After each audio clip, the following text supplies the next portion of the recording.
Assalamualaikum warahmatullahi wabarakatuh. Perkenalkan, nama saya Dery Mahfad, kelas 12 MIPA 4, nomor absen 09, mata pelajaran Sejarah, SMA Negeri 6 Pramuli.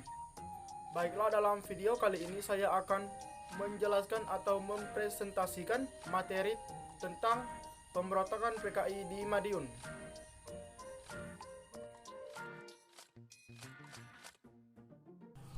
Pemberontakan PKI 1948 atau yang juga disebut peristiwa Madiun adalah pemberontakan komunis yang terjadi pada tanggal 18 September 1948 di kota Madiun. Pemberontakan ini dilakukan oleh Front Demokrasi Rakyat yang terdiri atas Partai Komunis Indonesia, Partai Sosialis Indonesia, Partai Buruh Indonesia, Pemuda Rakyat, dan Sentral Organisasi Buruh Seluruh Indonesia. Latar belakang pemberontakan ini diawali dengan jatuhnya Kabinet RI yang pada waktu itu dipimpin oleh Amir Syarifuddin, karena kabinetnya tidak mendapat dukungan lagi sejak disepakatinya Perjanjian Renville. Lalu dibentuklah kabinet baru dengan Muhammad Hatta sebagai Perdana Menteri. Namun, Amir beserta kelompok-kelompok sayap kiri lainnya tidak setuju dengan pergantian kabinet tersebut.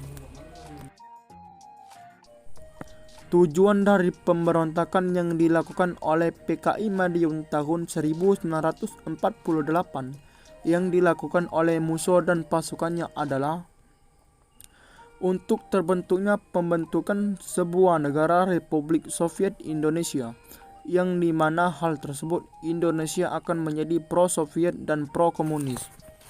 Hal tersebut kemudian menjadi sebuah pertentangan yang dimana dari Presiden Soekarno sendiri, pemberontakan tersebut adalah sebuah ancaman bagi kedaulatan bangsa negara kesatuan Republik Indonesia. Dikarenakan Indonesia sendiri tidak menganut sistem komunis untuk menjadi sebuah ideologi dan juga dasar dari negara Republik Indonesia. Tetapi pemberontak tersebut dapat dihentikan oleh pemerintah Republik Indonesia dengan cara mengirimkan sebuah divisi yang bernama Divisi Siliwangi, dengan tujuan untuk menghentikan pemberontakan yang dilakukan oleh PKI di daerah Madiun. Kemudian, pemberontakan tersebut ternyata sukses untuk dihentikan oleh pemerintah Indonesia, dan juga tewasnya pemimpin dari pemberontakan tersebut, yaitu Musso. Tetapi, dua orang lainnya dapat kabur, yaitu Aidit dan juga Lukman, ketika sedang dilakukan oleh Divisi Siliwangi tersebut. Selanjutnya, tokoh-tokoh yang terlibat dalam pemberontakan PKI di Madiun. 1. Musso, atau tokoh utama dan pemimpin pemberontak PKI Madiun tahun 1948. Yang kedua, Amir Syarifuddin, atau pemimpin FDR. Berikutnya adalah kejadian pemberontakan. Pada tanggal 18 September 1948, PKI atau FDR menuju ke arah timur dan menguasai kota Madiun, Jawa Timur. Dan pada hari itu juga proklamasikan berdirinya Republik Soviet Indonesia. Hari berikutnya, PKI atau FDR mengumumkan pembentukan pemerintah baru selain di Madiun. PKI juga mengumumkan hal yang sama pula di Pati, Jawa Tengah. Pemberontakan ini menewaskan Gubernur Jawa Timur RM Suryo, Dr. Pro Kemerdekaan Mewardi, serta beberapa petugas polisi dan tokoh agama. Berikutnya ialah dampak kejadian dari peristiwa pemberontakan PKI di Madiun.